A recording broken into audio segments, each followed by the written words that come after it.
हाय, मैं हूं पवन अत्री और आज हम जानेंगे वर्ल्ड की पॉपुलेशन के बारे में, उसकी ग्रोथ के बारे में और कौन कौन सी कंट्री वर्ल्ड में पॉपुलेशन के हिसाब से कौन से नंबर पे हैं। तो आइए जानते हैं कि वर्ल्ड में इतनी सारी पॉपुलेशन किन कारणों से बढ़ी और इस स्टेज तक पहुंचने के लिए वो किन किन स्थितियों से गुजरी है।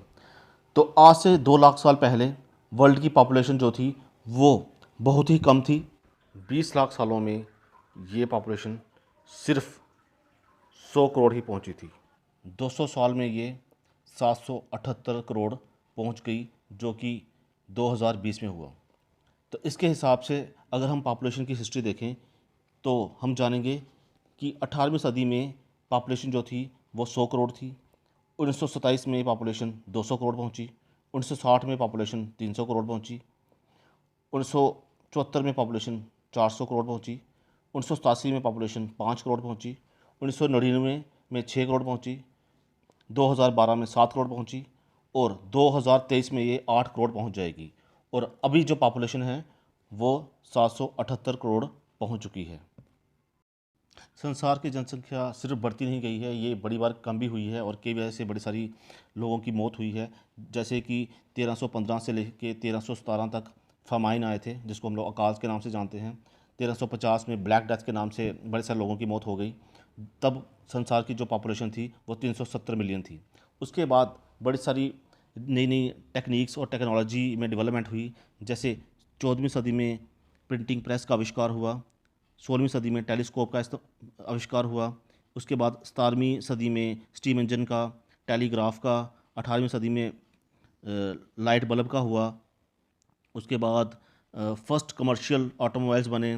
ब्राइट ब्रदर्स ने सक्सेसफुली फ़्लाइट जो थी हवाई जहाज़ बना लिया।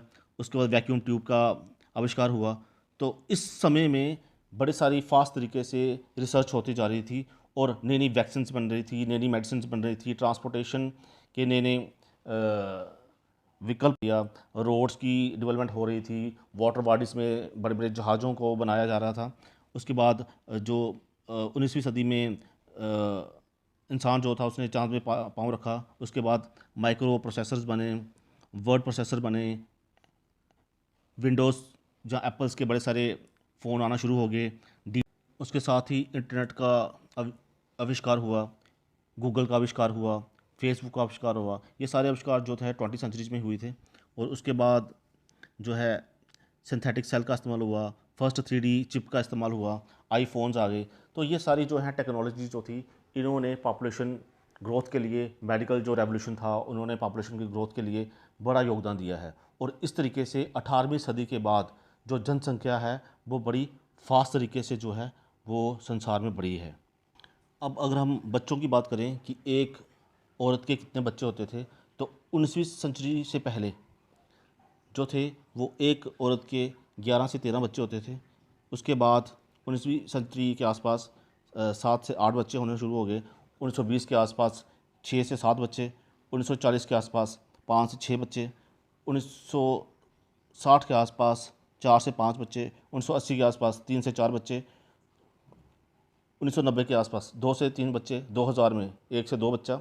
और 2010 तक एक बच्चा या 2 बच्चे जो थे पॉपुलेशन के जो थे कपल्स के हो रहे थे। और आने वाले वक्त में जिस तरीके से हमारी डिले ऑफ मैरिजेस हो रही हैं, तो मुझे लगता है कि एक कपल का एक बच्चा ही हो पाएगा।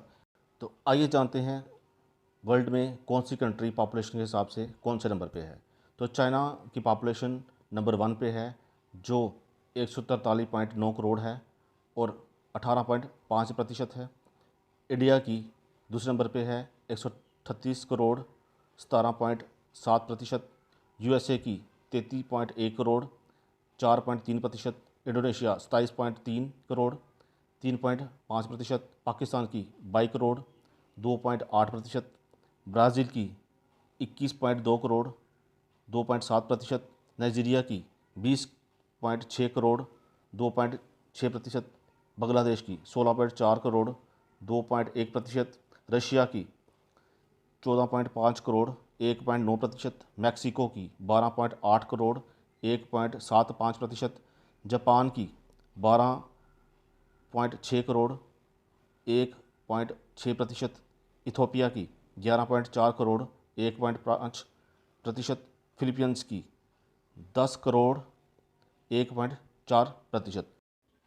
तो अभी इंडियन स्टेट्स के बारे में जानते हैं। तो इंडिया में सबसे पहले नंबर पे है उत्तर प्रदेश, जिसकी जनसंख्या है 20 crore, Maharashtra 11.3 crore, Bihar 10.4 crore, waste Bengal 9.1 crore, Andhra Pradesh 8.4 crore, Madhya Pradesh 7.2 crore, Tamil Nadu 7.2 crore, Rajasthan 6.9 crore, Karnataka 6.1 crore, Gujarat 6 crore, Orissa 4.1 crore, Kerala 3.3 crore, Jharkhand 3.2 crore, Assam 3.1 crore, Punjab 2.8 crore, Chhattisgarh 2.6 crore, Haryana 2.5 crore, Uttarakhand 10 million, Himachal Pradesh 6.8 million, Tripura 3.6 million, Meghalaya 2.9 million, Manipur 2.8 million, Nagaland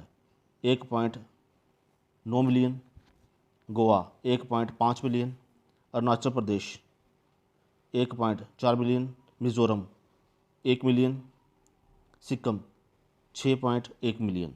तो अभी जानते हैं यूनियन टेरिटरीज़ के बारे में। दिल्ली की है 16.7 मिलियन, जम्मू कश्मीर की और लद्दाख की 12.5 मिलियन, पौंडीचेरी की 1.2 मिलियन, चंडीगढ़ की 1 मिलियन, दादर नगर हवेली और दमन एंड दीव के बारे में 5.8 लाख, अंडमान निकोबार आइलैंड्स 3.8 लाख, लक्षद्वीप 64,000। अभी जानते हैं इंडिया की पॉपुलेशन 1991 से लेके 2020 तक।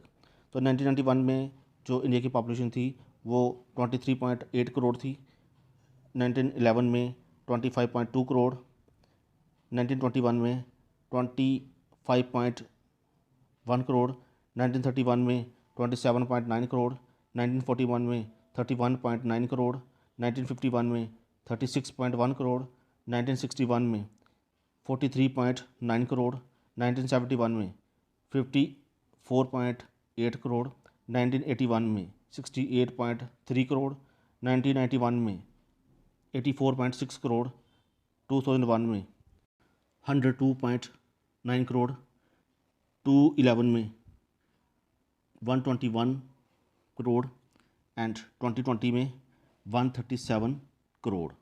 अगर हम इंडिया की स्टेट्स का कंपैरिजन दूसरी कंट्रीज़ के साथ करते हैं तो उत्तर प्रदेश की पॉपुलेशन ब्राज़ील की पॉपुलेशन के इक्वल होगी, महाराष्ट्र की जापान के इक्वल, बिहार की फिलीपींस के आसपास, वेस्ट बंगाल की जर्मनी के आसपास, मध्य प्रदेश की इजिप्ट के आसपास, गुजरात की इटली के आसपास, उड़ीसा की अर्जेंटीना के आसपास, केरला की ईरान अफ़गानिस्तान के आसपास, छत्तीसगढ़ की घाना और ऑस्ट्रेलिया के आसपास और दिल्ली की अंगोला के आसपास होगी। तो इस तरीके से हम जान सकते हैं कि हमारे भारत में ही कितनी सारी कंट्रियां समा सकती हैं और भारत पॉपुलेशन के हिसाब से नंबर 2 पे है। नंबर 1 पे जो है चाइना है। चाइना ने 1 चाइल्ड पॉलिसी अडॉप्ट की हुई है और इंडिया ने 2 चाइल्ड पॉलिसी अडॉप्ट की हुई है और बड़े ही शॉर्ट टाइम में हम लोग चाइना को पिछाड़ देंगे और नंबर 1 पे आ जाएंगे, क्योंकि हमारा जो ग्रोथ रेट है वो चाइना से बहुत ज़्यादा है और इंडिया की पॉपुलेशन जो है वो वर्ल्ड के नंबर 1 पे हो जाएगी, जिसकी वजह से बड़ी सारी प्रॉब्लम्स आने वाली हैं। अनएम्प्लॉयमेंट की प्रॉब्लम पहले से ही है, बीमारियाँ, अच्छी एजुकेशन, माल न्यूट्रिशन, पॉवर्टी, बड़ी सारी प्रॉब्लम जो है वो इंडिया में और बढ़ने वाली हैं, क्योंकि बहुत ज़्यादा पॉपुलेशन जो है वो इंडिया में होगी। अभी हम जानेंगे कौन कौन से फैक्टर्स डिस्ट्रीब्यूशन और डेंसिटी ऑफ पॉपुलेशन को इफेक्ट करते हैं।